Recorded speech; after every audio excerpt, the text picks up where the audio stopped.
Okay, thank you. We just quickly go over the capital allotments. So what I like to think about a capital allotment is it's an authority to expend funds, and then in some cases, a capital allotment moves cash from OSBM or the state treasury to an agency or a campus. And there are typically four types of allotments. So regular capital allotment or external allotment. There's also an internal capital allotment, which is an allotment that an agency or a campus can do without OSBM approval. There's a state capital and infrastructure fund allotment. That's one of the allotments that will actually move cash from OSBM's accounts to the agency or the campus. And there's a bond allotment, which is an allotment that matches actual expenditures that moves funds from the state treasury to the agency or campus. Okay. So regular or an external allotment. This is an allotment that occurs under the following circumstances. An agency has funds available in their fund code after the budget revisions to satisfy the allotment request. So an agency has a project set up for $1 million. None of it's been allotted. The cash is in the cash or the budget authority is within the agency's fund code. They can make an allotment request. So in this case, there's typically two types of projects.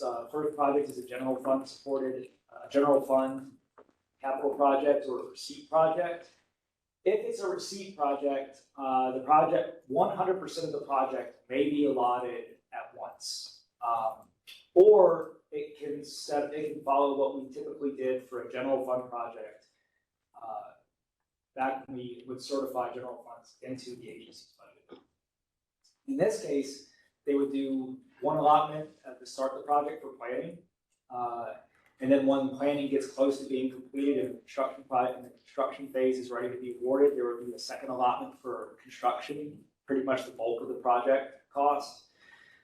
A final allotment may be held back for reserves, inflationary reserves, contingency reserves, those sorts of things. And then the fourth allotment would be project gets to the end and needs some cleanup, moving funds out of the project, or those sorts of things would be a closeout. An internal capital allotment is, like I said, is an allotment that an agency or a campus can do without OSBM. Primarily what this is used to is to make an allotment to align fund expenditures. So, like I said before, we would ask an agency to do an allotment just for planning. If we do an allotment just for planning, it's allotted to a specific line item. But planning itself may actually entail multiple different account codes, maybe for legal services, maybe for some surveying work, maybe for some actual planning work or some engineering studies or those sorts of things. So after we allot to a more generic account code, an agency may come along and need to realign those allotments to the actual accounts with this internal allotment. And obviously, an internal allotment cannot exceed the external capital allotment approved total. So if you have $1 million project and OSBM's approved $500,000 in an external allotment, an internal allotment can only be to realign $500,000 approved allotments. The next allotment, which is the more common one, a fairly common one that we're seeing today, is the state capital and infrastructure fund allotment. This is an allotment that is a request, and it will move funds from the Office of State Budget and Management central SCIF accounts to the agency or the campus that will be assigned the correct receipt and street line items.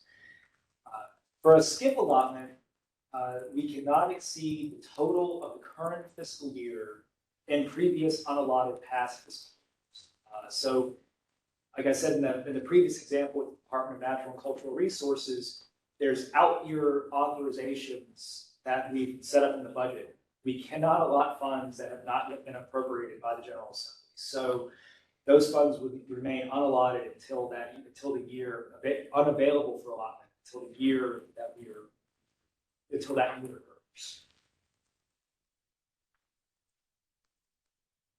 So sort of a general note on SCIP allotments, we've divided SCIP projects into two different types. Smaller projects, which we currently are targeting as under $3 million, and larger projects, which we are targeting as over $3 million.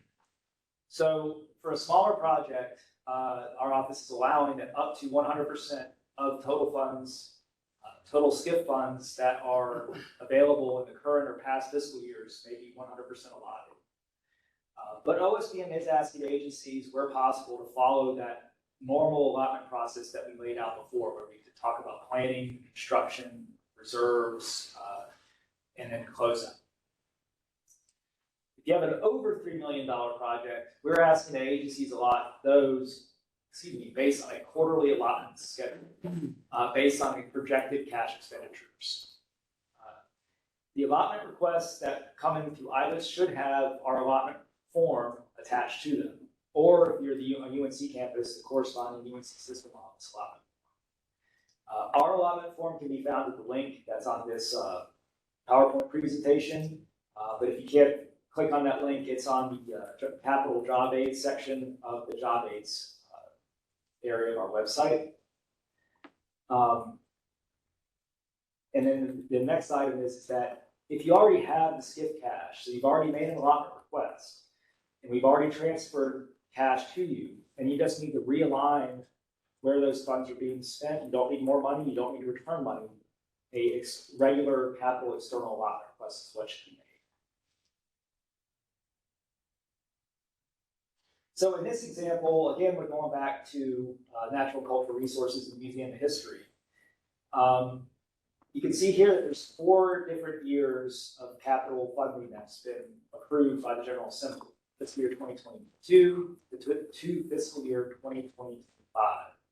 In this case, there's $8 million available of allotments for 2022, and there's an additional $15 million available for 2023. In that case, only $23 million is available for allotment currently out of the state.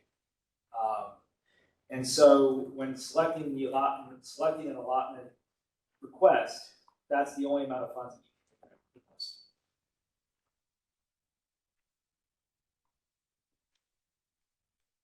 When we ask for cash flows and expenditure examples, we could sort of go back to that previous slide about it's being a partnership and having to work with a lot of different entities on your campus or on your agency.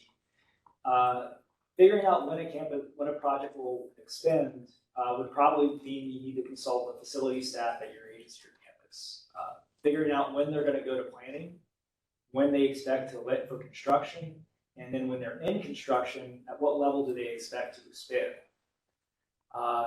The facilities folks, or everybody can consult your architect, your construction manager at risk, or other personnel to figure out. They may also be running cash flow assessments where they'll need to be paid, and they can also provide those to you.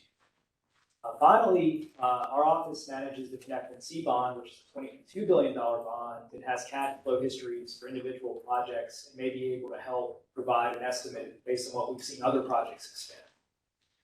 And the important note is we are not expecting 100% accuracy on a projected cash flow. So anything, as we see projects that maybe exceed or need additional funds throughout the quarter and we have funds available to them, we would allow that additional allotments be made subject to availability. Bond allotment, again, the state has a variety of open bond programs. And so bond allotments are only for general fund supported debt projects. Agency and campus supported debt projects are handled as a receipt.